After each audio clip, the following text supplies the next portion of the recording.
Wrestling podcast never felt this great. Tables, ladders, chairs, they tell it all. From the highest highs to the lowest fall. Grit and glory tales from the ring.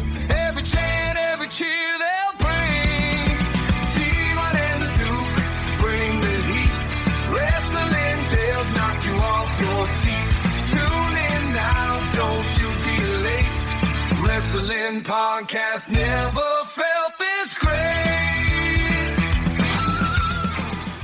Brothers and sisters, welcome back. Welcome back to your favorite viral sensation, the Devon The Duke podcast. This is a limited edition series hosted by your main man, Duke Loves Rasslin, and of course, the five-time Hall of Famer, the YouTube star, the man who's still selling out arenas, who's still meeting and greeting all of you wonderful fans all over the nation, Brother Devon Dudley. What's going on there, Devon? Hey, how you doing, Duke? I'm all right. Just got my eyes dilated. Got your eyes dilated. Are you seeing clearly yet, or are you still a little fuzzy? Starting to come in now. Yeah. Like I'm starting to see things without squinting. It was rough, man. When I first came back home, it was rough. That was like maybe 30 minutes ago. And I had to lay down and get my bearings. I couldn't see. Anybody that gets their eyes dilated, which I'm sure just about everybody who's listening to the show has had this done, it's no joke. Because you can't see. And of course, I had to drive home myself. Jeez. That's always scary. That's always. Now, I'm sure you have a good pair of sunglasses and stuff like that, right? Yeah, but for some reason, I was not thinking about bringing them for some reason. I don't know why. Damn. I don't know why. That's heavy. But it's all good. It always kind of scares me a little bit when I get my eyes dilated, because this is what it feels like to really dramatically lose your eyesight. So it's always like, oh God, I can't wait for this to be over. Yeah. It's a scary thing, man. Yeah, it is. It is. And much respect to everybody out there, especially folks who are legally blind. We're just getting a little taste of what you have to deal with every day. So definitely much respect to those folks. It's funny, my lady's laughing at me because I'm trying to get to the bed and I'm reaching and this and that. And I'm like, all right, I was like, one day, you're gonna have to go through this. Go ahead and keep laughing at my ass. We're all gonna get there. We're all gonna get there, Listen, man, you had a hell of a weekend for yourself there. I hear that you were out rubbing elbows with movie stars and legends and what have you. You were out there living it up. You even met one of your all-time heroes, right? Well, you got jokes. I will say this. Anybody that knows me, who's been in my life, knows how I am about the movie The Exorcist. And they know how petrified I am of that movie. Now, most people are like, oh, whatever. This generation nowadays may not be like that because of the fact that they've been desensitized to a lot of stuff. So watching something like The Exorcist may not be anything for them, at least, but for me it is. And you gotta understand, I grew up with both of my parents being reverends, reading the Bible, reading about exorcism that Jesus performed during his time and things like that, and just demonic stuff in general. So, I was scared to meet Linda, petrified, because it scared me so to the point where whenever a commercial would come on and it would say The Exorcist coming on Thursday morning, whatever, it would scare the hell out of me. My body would heat up. I would shut down. And as small and innocent as that might sound to a lot of our listeners, it was big for me. Just like I don't see how some people are scared of clowns, balloons, things like that. My biggest fear was things of demonic possession. Rightfully so. You can't, regardless of how big and bad I think I am, you can't hit something that you can't see. And it can just have a field day with you. As funny as that might sound. But the movie scared the hell out of me. And listen, If you go back and you go to YouTube and you look at, let me see, I'm going to give the right information. If you type in the debut of The Exorcist, it was like a whole documentary. Nobody had ever seen anything like that before in 1973. The only thing they saw was Alfred Hitchcock, Psycho. And all you saw in that movie, I remember when I first saw that movie as a kid, I'm thinking it's going to be like this scary, unforgettable movie. And it was just one scene and it wasn't even scary. The woman gets in the shower. Anthony Perkins is there stabbing her. All you do is see the knife go up and down, up and down. And all you see is like red, whatever, dye or what have you, in the shower with the water. But people back in 1960, whatever it was, thought that was the scariest thing in the world. Now, all of a sudden, here comes The Exorcist and blows away anything that Alfred Hitchcock, and no disrespect to Alfred, but just blows away anything that he could have created horror-wise that could stand the test of time today. The Exorcist was something that just really, really floored me for many, many years. And I blame my mother. I blame my mother. I'm mad at my mother because she allowed me to watch that thing, you know? And, my mother was, I told the story. My mother was pregnant at 15, had me at 16. So, a lot of her life was kind of like stopped because she was pregnant with me. But one of the things she used to do was take me to the movies with her if she couldn't find a babysitter. And one of the movies I saw with her was Carrie, Sissy Spacek. And at the age that I saw that movie, when I look at that now, it wasn't scary. But when I think about looking at it at a young age, I shouldn't have saw that at that age. And The Exorcist is the same thing. I just shouldn't have seen it. There are grown people right now that say they still can't to this day watch that movie because it taps into something that it was just horrifying. The voice, the face, more than anything. I think that's what got me a lot was the face. And seeing Linda Blair when she played that movie as a 12-year-old girl, looking like that, it just scarred me for life. And so I basically knew that one day I'd have to get over my fear of this woman or this movie in general. And I remember I was at the con and I was at the hotel. I went downstairs to get me some water. And as I'm walking back to the elevator, I see these flyers on the table. So I grabbed it because it said after party. I was like, oh, where's this at? And when? And I see it, I'm looking at the guests, and all of a sudden I see Linda Blair. I go, no way. I go, she's not here. And sure enough, she was. I called my agent and I was like, hey, is Linda Blair here? And I think so. I was like, oh man, I gotta meet her. And the guy goes, I thought you were scared to death of that movie. I said, yes. But the only way I'm gonna get over it is if I meet her. Because I saw the making of The Exorcist after it had been around for 25 years. They remastered it and did all of that. And then they did the making of it. And I remember seeing that, and it kind of took away from the movie a little bit because you saw how the magic was made. In other words, how they did things. So it kind of desensitized it for me a little bit, but not enough to where I can still watch the movie by myself. Like I said, the voice gets me, the face gets me. And when you start hearing the priest talk about the exorcism and the demonic depression and why the devil does what he does, that there alone scared me. And those are just the words. Because again, I grew up in a Christian home. That stuff is real. And it happens. No, nobody's going to be spitting pea soup or turning their head completely around. But the other stuff that was happening, I mean, I've heard of levitation and all of that. And the way they act when they are possessed, and you try to hold them down and they're just acting crazy. That scared me. Like one of the other movies that scared me, but not to the point of The Exorcist, was the exorcism of Emily Rose. Because when they're doing the exorcism, she gets out of the house, she escapes, gets out of the house, and there's a barn, a barn right next to the home. And she runs into the barn, and then, the animals are going crazy, and this and that, blah, blah, blah. And the priest finally corner her.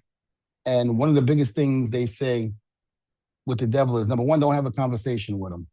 And the devil is the prince of lies. He will take the truth and turn it into lies. And so the priest, one of the things also, because Jesus did this in the Bible, where he asked the devil, who are you? What devil are you? Or who, whatever. And, when you ask him, I don't know why this is, but apparently I guess they have to tell you. And so when the priest in Emily Rose, the exorcism of Emily Rose, corners the woman, he says, who are you? What devil are you? And she goes, I am Hitler. I am every person you could think of that was evil in the world. She said she was him. And then she said, I'm the devil. I'm Satan himself, and blah, blah, blah. And even me telling this story, I got goosebumps, because it was like she ran down every serial killer, every person you would have thought that killed people, like Hitler, like I said, everybody that could have done evil. She named them and said that she was him. And said, I'm Lucifer himself, and blah, blah, blah. And that just got me. Out of all of that stuff in the movie, that got me. So when the exorcism, when the priest asked Linda Blair, who are you? And she said, I'm the devil himself. And, he was taken back by it. He was like, what? And he told the mom that. And it was just things like that got me, because it was the verbiage that was done more than anything that got me. I'll tell you, man, this is not the first time you mentioned this. Like you really, really have been impacted by that movie, I and did. And it still affects you, right? somewhat. I will say this. After meeting her, I got to the point where she was such a sweetheart. She was such a sweetheart that I basically I fell in love with her. In other words, and when I say this, easy dirt sheets. When I say I fell in love with her, she had a sweet personality. Older lady, of course, but she was such a sweetheart, And I was like, I couldn't believe that all these years I was scared of this woman, because I would hear reports that she would walk into a bathroom and people would walk in there and then walk out, because that movie affected them so much. But they couldn't see anybody else but the character she played, Reagan McNeely. And it just got to the point where I thought, well, if I can meet her and actually really, really overcome this, it'll work. And like I said, I got to meet her. She was a sweetheart, loved her to death. She was very passionate about the ASPCA and all the things that she does for dogs and things like that. She was very passionate about it. And that's really all she wanted to talk about. She didn't want to talk about the movie or anything like that. And I knew that before I met her. So I made sure I didn't spend too much time with her. I just told her, Miss Blair, I always refer to her as Miss Blair. I said, Miss Blair, I just want to let you know right now, that movie scared me to death. And I only started being able to watch it about 2 or 3 years ago without total fear, where I had to be scared the whole night. Bubba used to tease me all the time about it. He used to, oh God, I hate Bubba for doing this. We would go into the hotel at night, check in, and he'd be like, all right, Devon, I'll see you in the morning for the gym. And I'd be like, yeah, not a problem. I said, I'll meet you at 8 or 9 or whatever time we were going to meet up. So I get to my room, inside my room, he goes to his room. I get a text message. I'm in the bathroom. I'm like, who the hell is, I would always say, who's texting me? All of a sudden I see it's Bubba. I was like, oh, I'll call him or we'll see what he wants later. Let me finish in the bathroom. I go to open it up. It's a meme, not a meme, but it's one of those things where it's Linda Blair walking backwards down the steps. I would scream, Bubba, you jackass. You effing idiot. What the hell are you doing? I would get mad because now I'm in a hotel room thinking about this and seeing this, and now I'm petrified. I tell you, man, it's interesting. It's interesting that a TV star like yourself, we forget you're a human being as well. You have interests as well. There are people who affect you as well. Oh, So the yeah, fact that absolutely.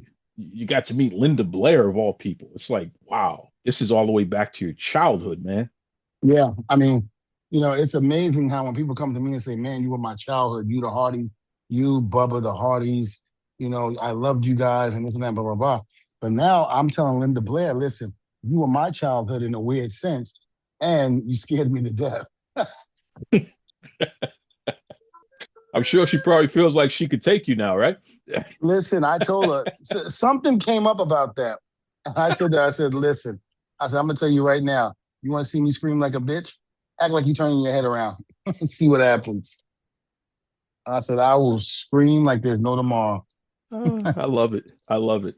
And in Linda Blair, she is a champion for animals. She's very Yes. much involved in animal rescue and doing right by them and what have you. A great steward for the entire world, quite frankly, Yeah. and as it relates to that. So definitely want to give her a shout out.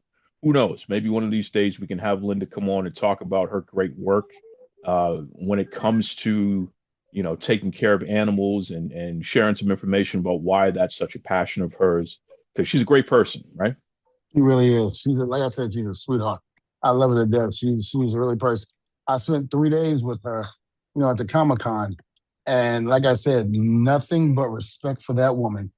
Hey, you know what? The last exorcism movie, the last exorcist that they did, they brought the mother back, and I think they might have brought the priest. There's only one priest that's still living from that show. I think they brought him back. The one who died, well, both of them died, but the older gentleman that was left in the room with Reagan, and when the other priest came in, found him slumped over. He's still alive, I believe. I'm not sure. I think he's still alive, but I think he was in that movie, the last one they did about 4 years ago. And I remember the mother in the movie got her eyes taken out of her head because of the person that was dealing with the exorcist, the person that was possessed. And then you see the scene where the mother's in the hospital, she's all bandaged up, and all of a sudden you see a person walking, and as they're walking, you can tell they're walking to the room where the lady was, and all of a sudden when the person gets to the lady, the camera reveals it's Linda Blair. And the whole movie theater started clapping and cheering because I think a lot of us, and I did, thought that we were going to see her all throughout the movie. And I think she only did like 3 to 4 minutes in that movie. But the whole movie theater started standing up and clapping. It was like, wow. She went from being the biggest heel for years to becoming the biggest baby face. Everything is pro wrestling, one way or another. I love it. One way or another. I love that. Once again, shout out to Linda Blair. We'll reach out. We'll reach out to Linda and see if maybe she can bless our audience with a few words there. That would be pretty cool. Absolutely. She said she would love to, come and talk about the dogs and this and that. I would love to have her on here to do that. I mean, again, beautiful person inside and out, and nothing but respect for that woman. Indeed. Nothing but respect. Speaking of respect, John Cena, his retirement tour is slowly winding down here. He only has a couple matches left. Know that Survivor Series is going to have a return match against Dom Mysterio for the Intercontinental Championship. And then he has Saturday night's main event where the winner of a tournament will be the person to face John Cena in his last match ever. Man said he's definitely retiring after that. But before we get into any of that stuff there, you saw Raw this past week. Yes. When you see this retirement tour that Cena is on and what have you, how you feeling about it, man? Well, it's truly an era that is gone. It's no different than AJ Styles, the Dudleys. We all have to end it. Father Time has to catch up to us, and we all have to end it one way or another. But to hear all of us retiring basically around the same time, it's wow. It's an era. It really is an era really gone. And he got what he's doing like 4 or 5 different matches, or what he had a whole year really to basically say goodbye. I only had that one match, and I remember not to get off the subject of what we're talking about. I know we're talking about John, but I was walking up the ramp, and as I'm walking up, the people are just they're crying, they're clapping, they're applauding. Thank you, Dudley. Thank you, Devon. And I think the majority of the arena, the majority of the arena knew that it was my last match. And, I got to thank you, Devon, for everything and this and that. And I remember looking out and looking at the people, and I kept saying to myself, damn, this is it. This is it. It's over. I'm not going to ever hear this again, at least in this magnitude. Um, I mean, I might make appearances here and there places, but to come from the ring and to feel what I felt as I was leaving, it's over. It really is over. Not enough for me to want to say, okay, I want to put them back on again, but it's over. And I know exactly what John feels and what AJ Styles is about to feel. You know, um, I was shocked when I heard that he was retiring because me and AJ spoke. I was making a appearance somewhere, and I saw AJ in the airport, and we were talking and this and that. And I said, "Yeah," I said, "We got one. Me and Bubba got one more match and this and that." But then he said, "Yeah," he was like, "I'm thinking about doing the same thing." I was like, "Really?" He goes, "Yeah." He's like, "I'm thinking about hanging it up." I was like, "Oh wow." I was like, "I didn't know that." And he was like, "Yeah." I was like, "Oh wow." So when people were coming up to me telling me, "Yeah, he's this is his last," I was like, "Oh, did he make that announcement yet? Did he make that announcement yet, Duke?" Yeah, AJ Styles has made the announcement that Oh, he he's did on his make the retirement announcement. note because even in Japan, he got on the microphone and said, "This is probably the last time you guys are going to see me live wrestling." So he thanked everybody in Japan and what have you. That just happened about a month and a half, 2 months ago.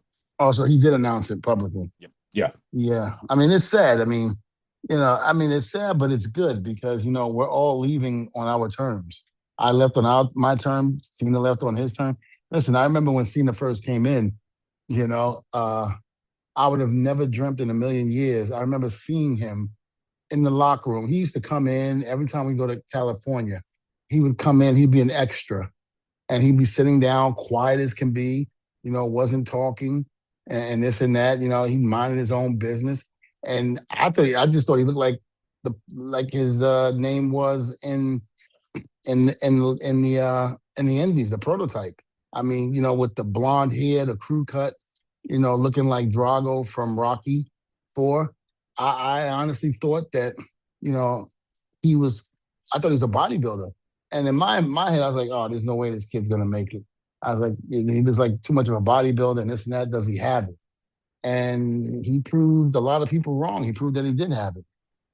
So it's one of those things where you can't believe you look at a person and you don't know what the future holds for them. That's why anybody that comes to the wrestling school now, I don't sit there, if I look at him and go, he ain't got what it takes to make it. I don't sit there and I'm not going to tell him, nor am I going to sit there and say that to anybody else, because Roddy Piper was a beanpole when he first came into wrestling, and nobody ever thought that he was going to make it as big as he did, and he did. There are so many people that people looked at and didn't give them the benefit of the doubt, and yet they became superstars. So it's like John Cena. My hat goes off to you. And it was great. I had many matches with John. I was Reverend Devon at the time. I had many matches with him and Randy when they first came in. We had a good times. We really did. I remember me and Batista. Batista first got with me, and I didn't know Cena was a jokester. And we get to the building. I find out I have Cena in a match, and Dave, of course, is walking me down at ringside. And I'm sitting up there in the locker room getting dressed. Batista goes up to me. He goes, "Hey, Rev, let me ask you a question. We're working with Cena tonight, right?" I go, "Yeah." He was like, "Oh, okay." And I said to him, I said, what's the problem?" 'Cause I knew something was wrong because the way he acted. And I was like, "Why? What's the matter?" He was like, "Oh, he scares me." I go, "What do you mean he scares you?" He's like, "He's always messing with me." I was like, "What?" I was laughing at first, and he was like, "Yeah, he's always, messing with me. He's always, teasing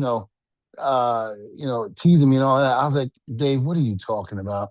Tino used to mess with him like Tina used to mess with him like, for instance, if Dave would walk by, he gently, touch his back or something, messing with him.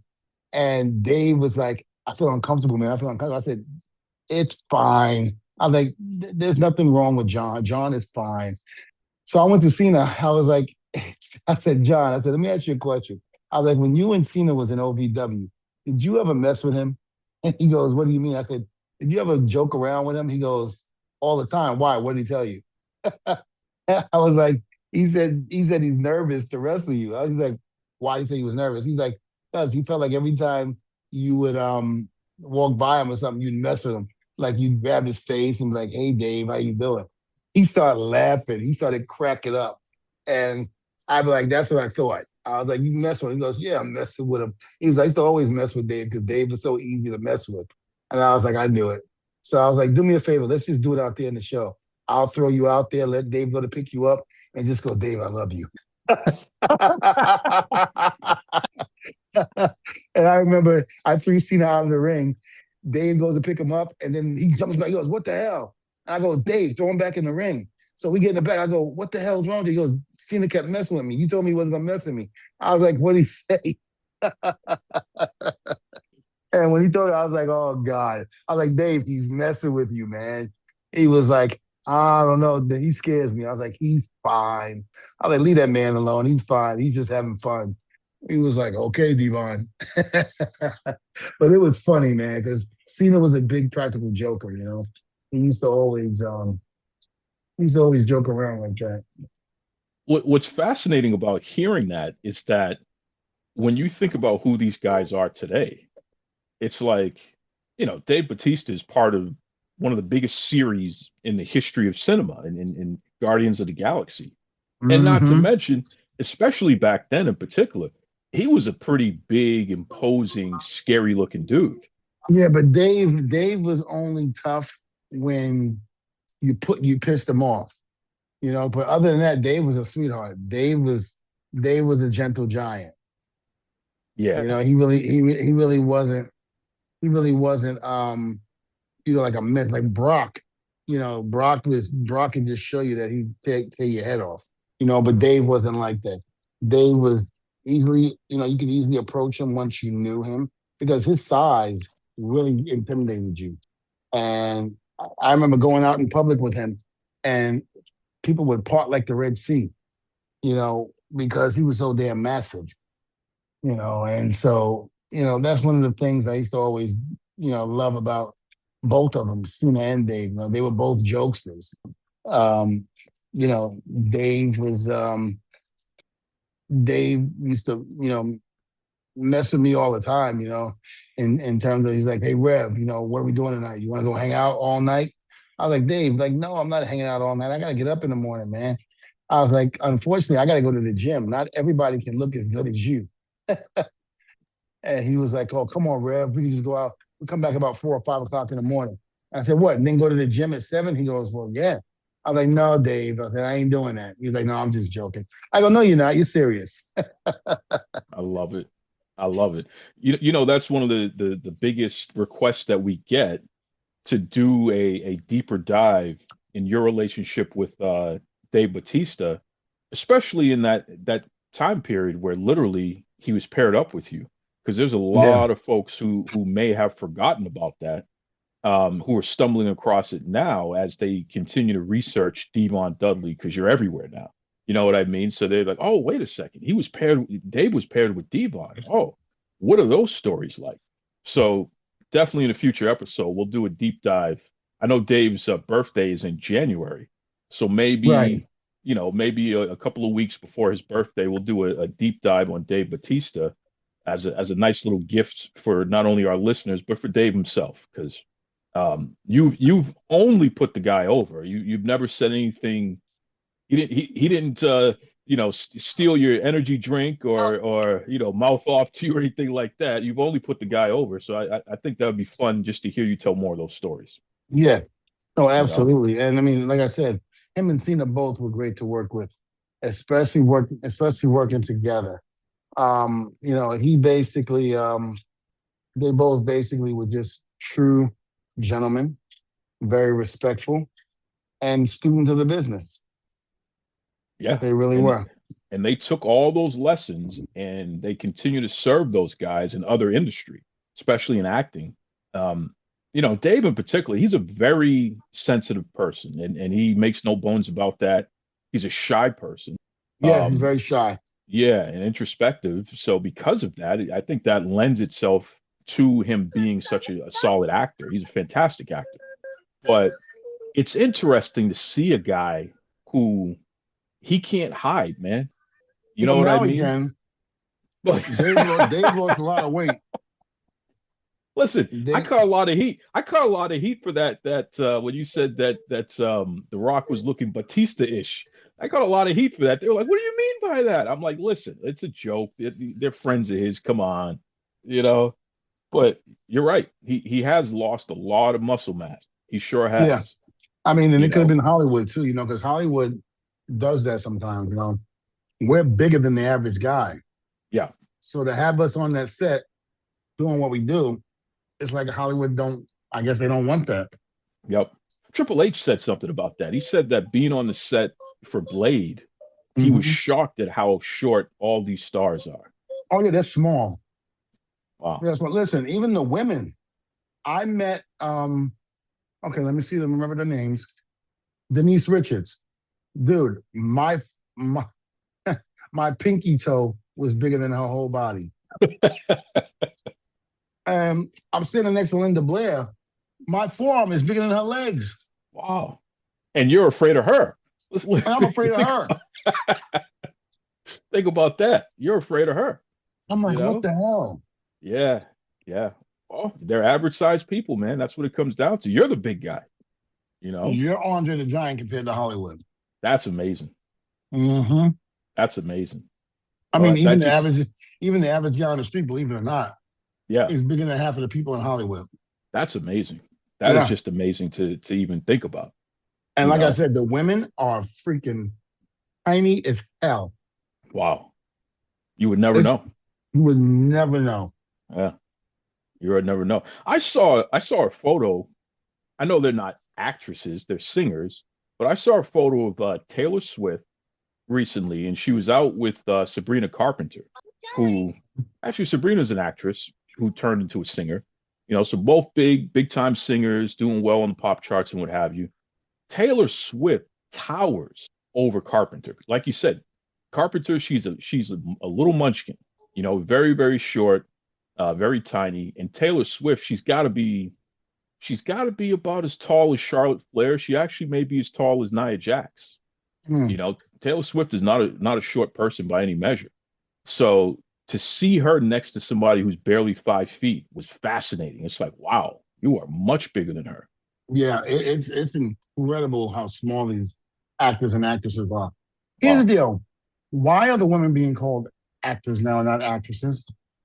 Man, your guess is as good as mine. I asked somebody that the other day who's in the industry, and they couldn't tell me either. I don't get it. I don't get it.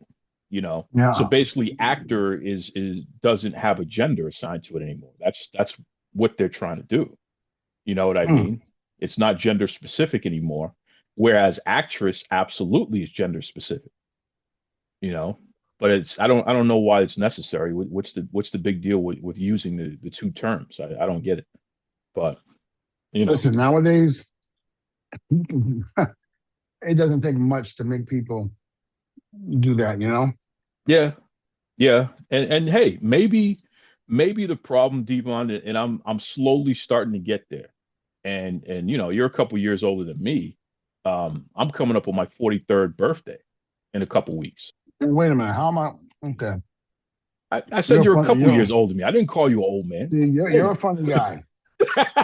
I just turned 42. What are you trying to say, man? Oh yeah, okay. Well, I got you beat. Then. That's fine. I got you beat.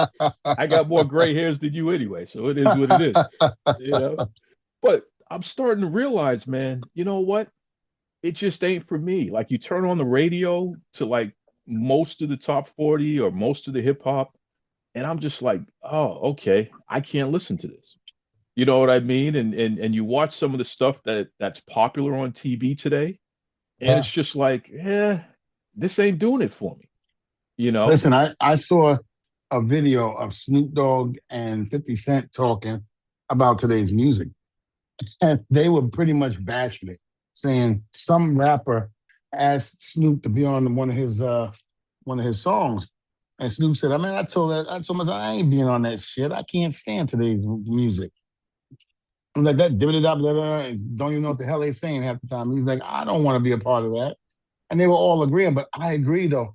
Look, to each his own, When we were growing up, rap first came in, people were dogging rap music, So each generation has its own way of dealing with new stuff that's coming about. And it just so happens that, you know, today's music just doesn't do it for me at all. Yeah, I'm with you. I was just telling my lady the R&B songs. I mean, they're not the old songs like Teddy Pendergrass, Luther Vandross, Freddie Jackson. We don't have like Taylor Dane. Um, what's the Tina Marie? All those good singers from back in the day. You know, and it's like, where did that music go? Yeah, what happened? That's a good question. What happened to that music? Because we could depend on it, man. You talk about Teddy Pendergrass and Luther Vandross and folks like that, but keep in mind, we also transitioned into John B.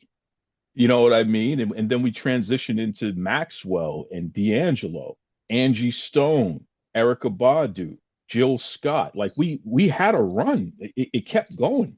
But it just seems like over the past 10, 15 years or so, we lost our run, bro. Yeah, we sure did, man. I mean, we lost it. Yeah. And I again, mean, go, if any of the rappers and stuff like that are listening, listen, we're not dogging rap music, so to speak. It's just it's not our cup of tea. That's it. no, it's not for We're, us. we're just used to the old stuff, the De La Soul, Yeah. stuff God, now of course I'm drawing a blank. I'm not gonna I mean, of course Biggie and Tupac, you know. But All even and those. you're a New York guy, so I mean you had everything and everything. KRS-One. I mean, come on. You know what I'm Yeah, saying? LL K- Cool J. KRS-One Edutainment Yeah, was probably one of the best albums I had ever heard in the late 90s. Just absolutely. KRS-One just schooling people Yeah. on Yeah, the life. teacher. The teacher. That's what they call it. Hmm. The teacher. Absolutely. You know, we don't, I mean, I guess the equivalent to KRS-One today would probably be someone like Kendrick Lamar, but Kendrick ain't KRS-One.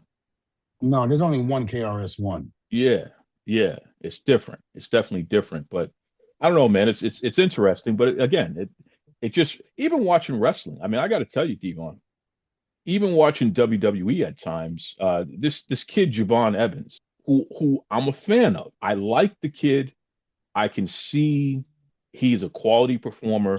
I understand why they're putting him in big spots and what have you, because the kid has a charisma. He has something about him that is easy to get behind. But when he starts doing that flippy dippy peanut butter skippy stuff, man, I shake my head because I'm just like, dude, you're gonna hurt yourself. You're gonna shorten your career because of it, and you're gonna rob yourself and rob us as fans of seeing where you could really take this thing. You know what I Mm. mean? It's like, come on, man. It's listen, Rob Van Dam could do the flippy dippy peanut butter skippy, but he made it make sense when he did it, which is why Rob is Rob. Jeff Right. Hardy, same thing, which is why Jeff Hardy is Jeff Hardy. They made it make sense when they did it. They weren't just doing it just to do it. It actually fit in the sequence of the match. I don't know with some of this stuff, man. It's just like, why are you doing a dive in every single match? Why do you have to do that? Well, again, I love the kid. I think the kid is great. Yeah, talented kid, But talented kid. I agree. That stuff is not going to give you longevity. But No, it's like Ricochet. Ricochet is the same way. Does impressive stuff, is great, but it's like, how much shelf life does that have? But I guess he's going to do it until the wheels fall off, and that's what they want to do. Then God bless him. yeah, but look at his ceiling, unfortunately. You know what I mean? Because again, how do you make that guy the top guy in your company? You don't. It's as simple as that. You don't. Now Dom Mysterio, when we watched, a week ago when him and Cena wrestled in that match on Raw, Devon, that was as good of a wrestling match as I've seen ever Right. because it made sense. You know, everything about what they did in that match made sense. And I got to say this. I am so impressed with Dom's confidence and poise in these big moments. This kid is not shrinking under pressure at all. And I No. don't even know where he gets the audacity to be so confident. Like, do you see this kid? Well, I'm gonna say this. Look at his father. I mean, that's where he's Yeah, learned. yeah, yeah, yeah. One of the greatest of all time. Yeah, You know, by far. his upbringing is his dad. You Yeah, know, yeah.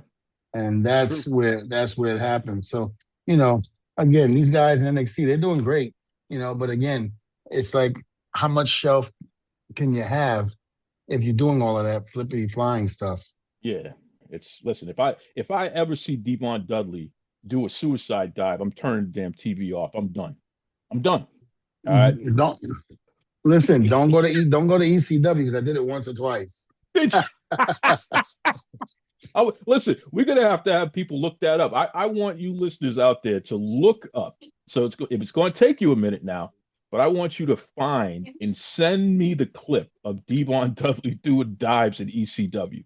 Oh my God, that would be. We got to Listen, make a GIF out of that. You know, we got to make a meme out of that. Bubba even did a dive at one point Oh my God. on to me, and I caught him. Oh, even worse. Yeah, who you telling? That is incredible. Now wait a second. Was that Big Bubba or was that Slim and Trim Bubba? Was Oh that no, was that was that Big Big Luther Bubba. or Skinny Luther? Oh, Big No, Bubba? that was Big Bubba. Big Bubba was pushing almost at least maybe a good 400 plus. Oh my God. And you had to catch him. Oh, Pushed me like a grape. that is incredible. Yeah, we got to find that. Folks, please go find that footage because we need to see that and bring it back. That's good stuff. That's good stuff, you know? No, but like I said, I mean, that brother, he's very, very talented. Yeah. But I just want him to be careful. Yeah, make it make sense. That's all. Yeah. Just make it make sense. Not try and beat up on him. He has a bright future. Just make it make sense. It's as simple as I tell that. you what, though, he had a hell of a match with Gunther. He sure did. Yeah. And you put him in the ring in the ring with guys like that. Here's the deal. Put him in the ring with guys like that. And he'll be forced to slow down because guys like Gunther is not going to take that No. every night. So, No. and that's how you learn how to work. That's how you learn less is better. Yeah, that's true. And he looked like he belonged. By the end of that match, you were like, okay, that made sense. Oh man, he looked great. He looked like he definitely belonged. Yeah. Yeah. Oh, absolutely. That made Absolutely. sense. Mm-hmm. You know. Put it, I'd say put another 10, 15 pounds on the boy and then you can really run with him, Oh yeah. you know. Put a It's little like bit more. he'll wind up looking like whatchamacallit. Truth. Oh God. Every time put me on the spot, and I can't remember this guy's name. And he's gonna kill me now. If you Where ever is heard he this now? podcast. You ain't talking about Trick Williams. No, of course not. No, not Trick. Yeah, that's your boy. No, Yeah, you ain't talking about Trick. I wouldn't dare, dude. I wouldn't dare forget Trick's name. Yeah. Well, where is the person now that you're thinking of? Where is he now? He's in NXT. Oh, okay. Oba? No. Who in NXT? It was Trick. Oh, okay. I just drew you're a in blank trouble. for some reason. Hey, I'm in trouble. I just You're in drew a trouble. blank. And I'm looking at him, I'm going, man, you should be ashamed of your damn self. That's your Listen, boy. Trick will cut a promo on your ass, boy. You already I know. know. Devon, how the hell could you have Trick? I'm sorry, man. I'm sorry. Trick be cutting a promo. You know what he reminds me of when he cuts them promos? He kind of remind me of The Rock. He be cutting some of Okay. them promos. You know, he Okay. be going in. He be going in with them promos, boy. Yeah, I can see that. Trick cracks me up. You know, I'm going to tell you something that doesn't crack me up, and you and I hadn't talked about this previously, so I'm kind of throwing this at you here. Mm-hmm. This JR thing is still going. People are still writing about it, and what has been noticed, JR has returned to his podcast, and he did not mention at any time any of the information that you revealed about what he said to you in the past and how it made you feel and what have you. He kind of sidestepped and left that alone. So that's its own thing. Okay, fine. That's your choice, JR. If you don't want to acknowledge it, you don't want to talk about it, you're hoping it goes away, whatever. Okay, fine. Great. Over on Keeping It 100, That is Conan's podcast that he does with Joe Feeney and Disco Inferno. A weird thing happened that I heard, and I don't know if you've seen this or not, Devon, but one of their listeners had asked, "Hey guys, what do you think about Devon's comments about what JR said to him?" So Conan said, "Listen, I don't think JR still feels that way today." And I thought that was kind of interesting for Conan to say that. I mean, he has interacted with JR most recently, so I guess he could try to feel comfortable in making that statement. But okay, a little screwy, but I'll take it. But Disco Inferno, his reaction was very strange. He said, "Well, how long ago was that? What are we gonna we gonna bury JR for something he said over 20 years ago?" And then he goes, "I'm not gonna pile on JR. As you get older, you become more conservative. So I'm not gonna pile up on JR." So let me just say this. Number one of your listeners asked you, "What do you think about this thing that happened?" Disco, no one asked you to bury anybody. Nobody asked you to pile up on anybody. So that's number one. Number two, I didn't know that there was a statute of limitations on being a damn racist. When you tell somebody, "I don't like you because of the color of your skin," I don't care if you said it 20 minutes ago or you said it 20 years ago, it's still wrong. And you're a damn Right. coward if you don't have the balls to just say, "Hey, that's wrong. That shouldn't have happened." It's unfortunate that that happened, and hopefully things have changed and what have you. If you don't have the balls to say that, Disco Inferno, then I'm starting to look at you, brother, and I'm starting to believe what I see. Once again, to say, "Well, I'm not gonna pile on JR. I'm not gonna do that." Okay, well, don't. What was 20 years ago? And people get more conservative as they get older. And what's the big deal? Okay, now I'm starting to believe you, Disco. I see you, brother, and that's me telling you that. I see you for who you are. Okay, when you start talking like that coded language, I understand the code. And I'm just going to leave it at that. Devon, you got anything to say to that? I didn't tell you about this beforehand. Yeah, no, well, I know Disco and, never had any problems. And listen, the bottom line is this. Think of how all of this transpired. Months ago, I said something about this, and I never said any names. People were getting on me because I didn't say any names. And then when we did my podcast, my YouTube channel, Bubba had asked me the question, and I said I didn't experience it in ECW. No, we were like a family there, but I did experience it in WWE with top officials. I said I don't want to say any names, and of course Bubba goes, "Say the name, say the name, say the name," and then all I did was, "Hey, let me tell you something. I'm not wearing a 10-gallon hat," and blah blah blah, and Maven goes, "Go Sooners." So that's how all of that really came about. It wasn't like I just decided one day I'm just going to sit up there and go, "Oh, let me bury JR." No, that's not how it worked at all. And so, again, for something that had been bothering me for a long time, and again, it was one of those things where every time I saw the man, I'd feel a certain way. And I didn't want to feel that way anymore, So when that was said, and then, it was said on my show, I basically was like glad it was out because, now I ain't got to, sit here and act a certain way anymore about it. I'm just, look, nobody was trying to bury this man or cause him any more grief than he's already going through, which is why I said a while ago, I can't do nothing that God hasn't already started to do. And then what I mean by that is, he's not doing well right now. I'm not saying God is putting this on him, whatever, but he's already going through hell.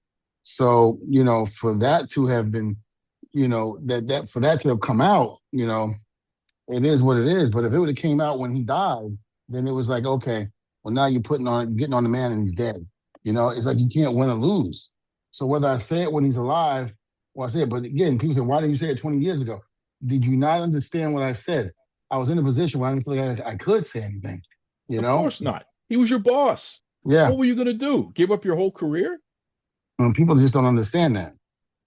So, people can say whatever they want. Disco say whatever they want. I really don't care. Nobody's sitting up here trying to bury their.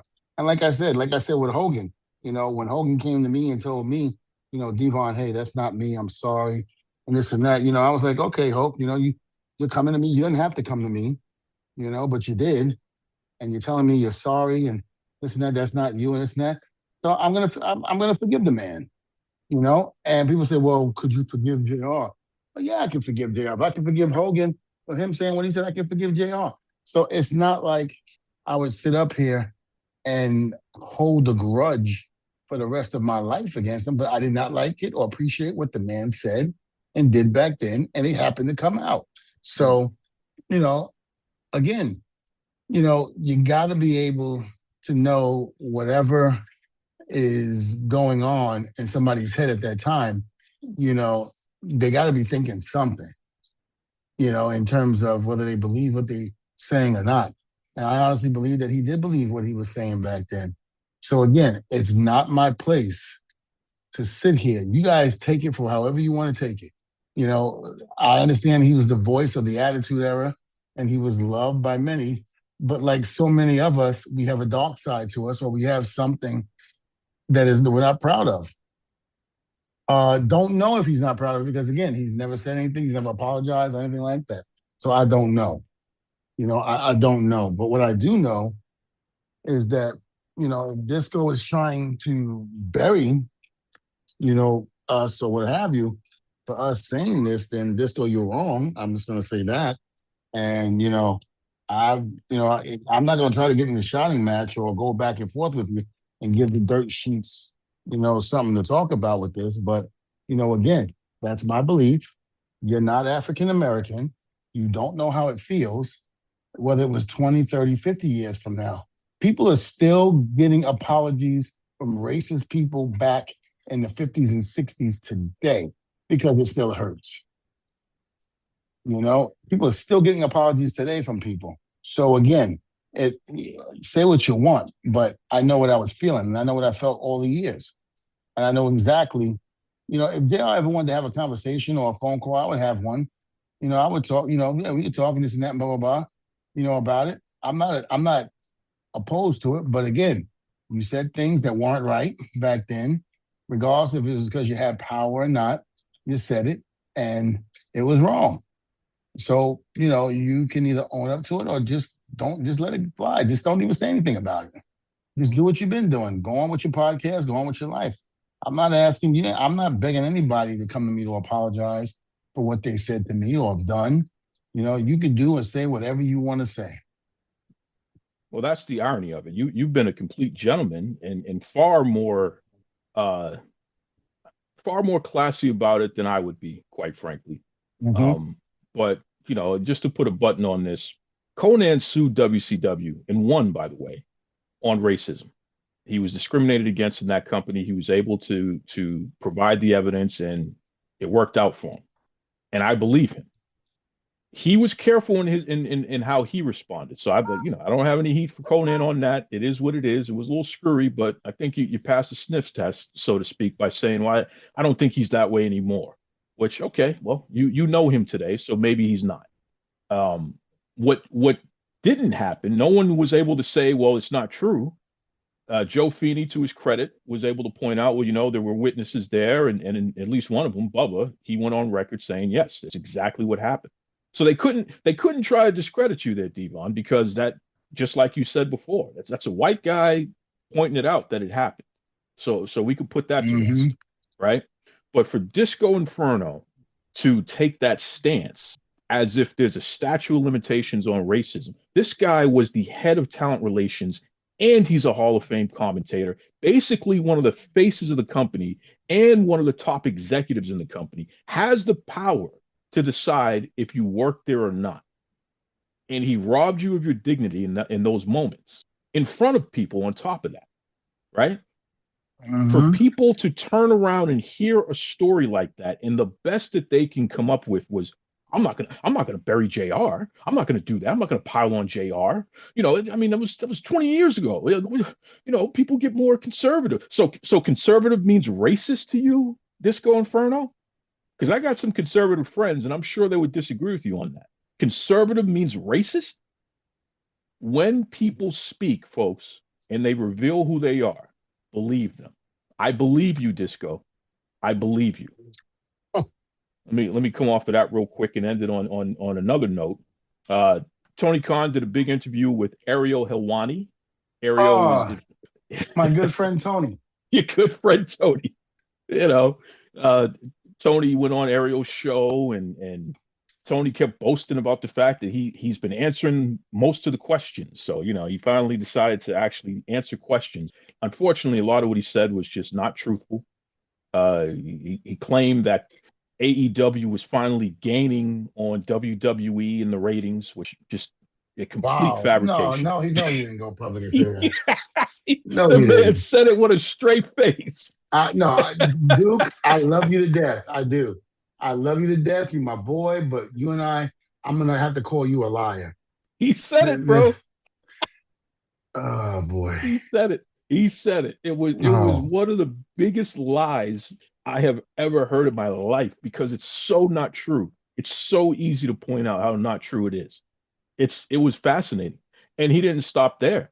Um, and I'm going to end it on this one here because this is interesting. Ariel asked Tony about Andrade. What happened with that? You guys advertised him, you had him come out on one show, and then we haven't seen him anymore. And isn't Tony that what we? said, Isn't that? Go ahead. Go ahead. I'm sorry. well, Tony responded and said, well, we I think the world of Andrade, and when he is available, he's and I'm paraphrasing now. When he's Okay. available, he will have a open door here in AEW. I'm paraphrasing on that one. You know. What does that Now, mean? well, so here we go. AEW did not do their due diligence, or they did and just didn't care.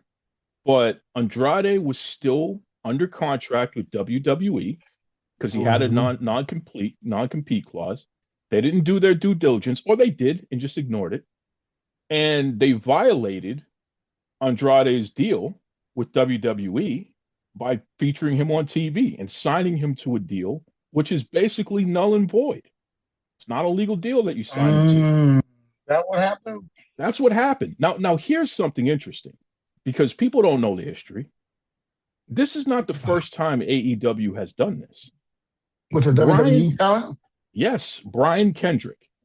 And I had the exclusive interview with Brian Kendrick when he told some of this story. It got picked up by TMZ and everything because Brian Kendrick came on Duke Loves Rasslin back in 2022, May of 2022, and he apologized for some anti-Semitic comments that he had made in the past. Oh, And yeah, it was a mm, deep thing. It was a deep thing, but to Brian's credit, he owned it, and I held him accountable, and folks responded positively to it. At least the guy, he came out and apologized completely and what have you. So I think it turned out to be a positive thing for him.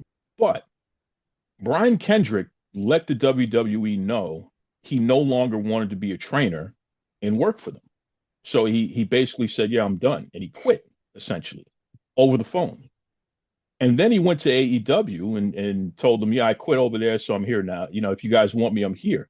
So they immediately signed him to a deal, and they started advertising him as going to be on the next episode. I believe it was Dynamite. Well, before he was even able to appear, WWE sends a cease and desist and basically shut that down. And that's when AEW found out that Brian Kendrick was not legally out of his WWE deal. And in wait a minute. He fact, was a he was so even though he was still under a deal, he was just training people. he was mostly training people. They weren't using him as much as a wrestler in WWE at that point. He was mostly training people at that point. Because Mm. Kendrick is a solid trainer. You learn from Rudy Boy Gonzalez at the Shawn Michaels Wrestling Academy at the time. It's now the Texas Wrestling Academy. So he's a good trainer. So he was mostly training people. Left the company, tried to get more money in AEW, and then found out that you can't just get up and leave like that. You got a contract here. So there's a little bit more to it, but essentially Kendrick was put in limbo. He was still signed to WWE, still under their terms, but yet he just signed a new deal with AEW. From a legal standpoint, AEW could not pay him because of his limbo status. Oh And I wow. and I believe WWE was still paying him, but he didn't want to cash those checks because if he cashed those checks, that's like acknowledging that you still are an employee of theirs. So This guy, for a period of time, he had nothing coming in. He was Oh, damn. basically in limbo. It was a bad situation that finally got worked out in the end. AEW, they had to admit fault because they're completely wrong. They didn't do their homework. So fast forward now to this Andrade situation, and they're making the same exact mistake.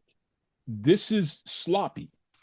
You know what I mean? Either you're ignoring the rules, or whoever's in charge of making sure that people are available, they're just not doing their job correctly. What did I say last week? You Yeah. need to have people around him that's going to lead him in the right direction. He's got to. Tony, you can hate me all you want. I'm not hating you. I'm just telling you that you just need to have the right people around you to let you know that if you can't do that, because if you do, this could happen. You're getting all butthurt because we're on here trying to help you, and yet you think we're burying you, and we're not. Nobody's burying you. That's the one thing he doesn't get. If you're not singing his praises, we got to be burying him. But nobody's burying you, and nobody's hating on AEW here. We always say, every time we say what we're going to say, what do I always say? I love AEW. I think the talent is great there, but Tony needs help. Tony needs help. Yeah. And if you sit there and take that as me burying you, then you're an idiot. I'm sorry. You are, because I'm not burying you. And especially when I sit there and say, listen, I don't know you from Adam, except for the meetings that we've had. And, I'm always hearing reports that you got a warm heart and this and that, but you need help. And again, this is coming from your own people inside. This is not just me saying it. You need help. So why not get the help? Why not listen to people and get the help that you need? That's the only way that you're going to prosper, and you don't run into foolish mistakes like this. Listen, anybody, the WWE, you and I both know, especially when, I don't know how they do business over there now in terms of stuff like this, but there's no way that they would let something like that happen. Well, Vince would probably get rid of whoever made the mistake. Mm-hmm. Simple as that. Gone. They're gone. Gone. You're costing us money. You're gone. Mm-hmm. Because we got to go into court. We got to pay the lawyers to figure this out. Like, bro, you're costing us money. You're out. You're done. And I don't get that at all. I did not know that, and I just don't get it.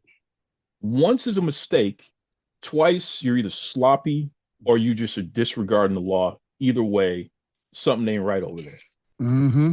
Something ain't right. And I'm sorry, Tony. The fact that you're the spokesman for the company as well is a mistake. It's a big mistake. You look like a complete goofball sitting there with Ariel, especially lying through your teeth. You got to protect yourself better than that, brother. Get somebody else to lie for you. If you're going to be a liar, let them do it. So at least you have some plausible deniability. He just looked foolish out there. But I digress. A lot of talented people in that company, like you said, though. Oh my God, it's overwhelming. Yeah, how good the talent is over there. Yeah. I mean, if you want to talk about that, that's where WWE needs to, step up their game. I mean, they are. Don't get me wrong, but they can't lose focus because AEW is on the heels of them in terms of having the talent that they have because they have so much good talent. It's almost like they don't know what to do with them. That's it. That's exactly it. Why Bobby Lashley is not their world champion is beyond me. Why Mercedes Moné, the woman formerly known as Sasha Banks, is not their world champion is beyond me. Those are easy moves that you can plug in and you'll set the world on fire doing it. Listen, I know how this could all work out. Bring Jim Cornette in there as your Pat Patterson. Listen, he'll set that company straight. You think Tony Khan is going to be able to handle Corny with the way that he so eloquently will dress him down and let him know he's a damn moron? No, because Cornette would. I love Cornette dearly because that's the only man in the professional wrestling business that will not lie to you, that will tell you the truth, and will make sure that whatever you're doing in there is going to make sense. Yeah, that's just true. Cornette. That's how he is. Yeah, I've dealt with Cornette in TNA. I dealt with him a little bit in WWE. So again, these are names that you should be having in your corner, helping you out in the business. Look, the NWA, before they turned to WCW, had people that were names helping them out. Yeah. Plus they had talent like Flair, Dusty, that were able to call their own shots in a sense. But at the same token, who do we have there? Who do we have there that can do that for them? And that's what it is, Tony. It's not nobody's burying you, man. Damn, nobody's burying you. We want to see the company. We want to see the company go forward. We want to see the company make it and succeed. We're just saying mistakes like that you cannot make. You just can't. I don't understand that at all. I didn't know this. I didn't know this, but brought it to my attention. But I didn't know this. But damn, I didn't know this. Well, and it just, me with my political brain, it makes me wonder how much of this is an inside job. Are the people that you have in these key positions, are they purposely trying to harm you and your company, Tony, by doing things like this? That's a big mistake when you sign, advertise, and feature a talent on television who you legally are not supposed to do that with. That's a big mistake, bro. Did they do it to you on purpose? I don't know. Right. I don't know. Whoever's in charge of that, whoever's supposed to do legwork on that, are they setting you up, Tony, to make you look bad?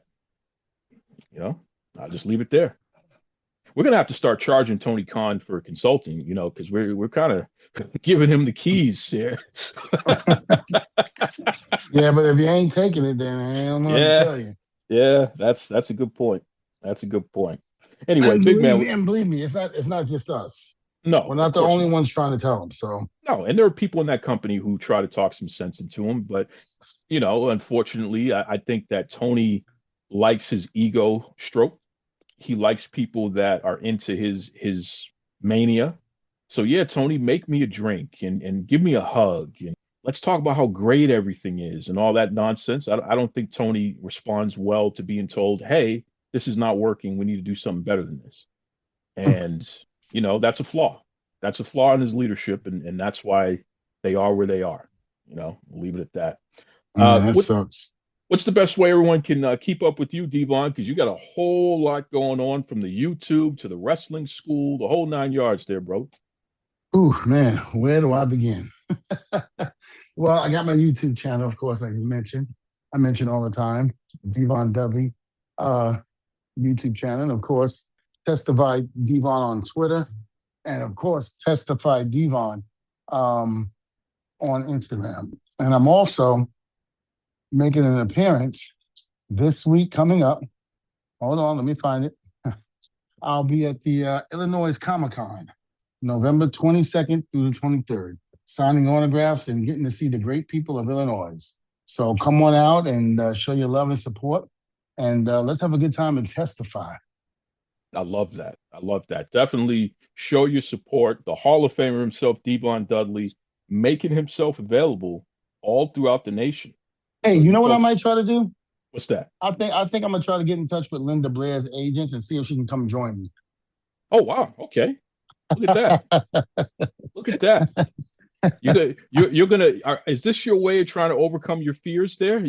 Listen, I'm trying every way possible. Okay, let me put it this way.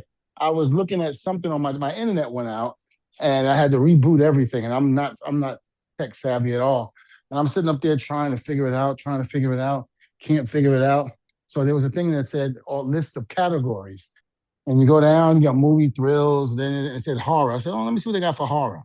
And what was the first thing that popped up? Exorcism. My body heated up. I said, nope, turn that TV off. My body heated up. Body heated up. I said, nope. I was like, damn, I just met this woman. I'm still scared of this damn movie. The hell is wrong with me? Incredible. I got issues, man. Yeah. Listen, I noticed you didn't tell the story about falling asleep on the couch. Oh, man. Yeah, I got to tell that story, I guess, since you brought it up, Duke. So, after the match for Bound for Glory, I was having problems sleeping. I was having some type of insomnia. Like I couldn't go to sleep.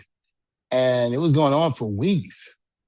And I would leave my bedroom, go lay on the couch and sit up in the couch, I should say, and try to watch TV until I fall asleep. Because that's always a good thing for people when they sit on the couch and fall asleep. So I'm sitting up there and I fell asleep. All of a sudden, I don't know how much time went by, but I hear, "Mommy, no, make it stop. Mommy, no, make it stop." And it wakes me up and I go, what the hell? And I look up and the TV is kind of like it has something on there. So whatever's playing at the time is not being shown. But then I heard, Reagan, are you okay? I was like, oh my God, it's The Exorcist. I jumped up, turned that damn TV off, ran right in my bedroom and closed the door. Nope. I didn't know what was coming down my steps in my house, but I was out. Because it was the scene where she was on the bed and the bed was shaking and the mother tried to stop it from shaking. They didn't understand what was going on. And that was the scene that was on. And I was like, oh man, I was like, I'm going to bed. I'm not doing this. I'm not sitting out here. I'll never do it again. And since then, I haven't come out here yet and done it. Let me tell you something. Linda Blair is the real world champion, okay? That's all I'll say about that. Hey, she's knocked out a lot of people, let me tell you. You know, she's the real world champion. I'm telling you. Folks, as always, Duke Loves Rasslin on Facebook, on X, dukelovesrasslin@gmail.com. Let me know what you think of the show, questions, all that good stuff. I appreciate Danny G, who sent in that Batista suggestion. He's one of many who've been asking for us to do a deeper dive on Batista. So we'll do that. That'll be coming up in the future there. I definitely want to thank everybody who's been listening, sharing the show. We continue to grow. In terms of the news cycle, every episode is some of the most talked about stuff going on that week, which is fantastic. Last episode, there was like at least 9 separate articles from that one episode. And that is a very difficult thing to accomplish. So we don't take that for granted, folks. Clearly, you love what you hear and you want us to keep going. So that's what we're going to do. But it's you, the fans, who are driving this demand. And, just keep it up, please. Keep on sharing, keep on talking about us, keep on showing up at the Comic Cons and what have you, and getting your autographs and pictures with Devon. That's what it's all about. And if you are a listener of the show and you're at these Comic Cons, let me know. Show me the love. Let me know that you love the show and you love listening to it. And, let's just get it out there. Yes, exactly. Let's build this community as strong as we can, because I'll tell you, man, again, 9 articles from one podcast episode. That's insane. That's basically an article, every what, 10 minutes or so? Like it's crazy. So that's, brother, there's something about Devon Dudley telling these stories that people can't get enough of. I love it. It is fantastic. So with all that said, hit us with that word of the week, superstar. A lot of times you go through some trials and tribulations in your life, and we say we understand, but we don't. I think the biggest thing is, and something that I've learned within the past couple of days, going through my own trials and tribulations, that if you let go and let God and stop saying it, but believe it, then maybe your luck will turn around. Wow. Testify. My brother. Strictly for the culture every day. Stepping style in your unique way. Patterns and colors so divine. All about the perfect line. Be yourself, let your spirit fly. In this fashion, you'll touch the sky. Strictly for the culture, brand so fine. Dress to impress and show your shine. Strictly for the culture, every day. Step in style in your unique way.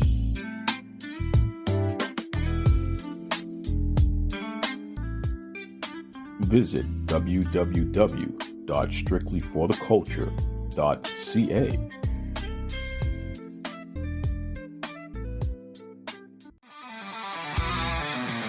Backstage whispers and the crowds roar. From matching giants to legends of yore. Devon's wisdom and Duke's keen view. Every episode feels like it's brand new. Devon and the Duke bring the heat. Wrestling tales knock you off your seat. Tune in now, don't you be late. Wrestling podcast never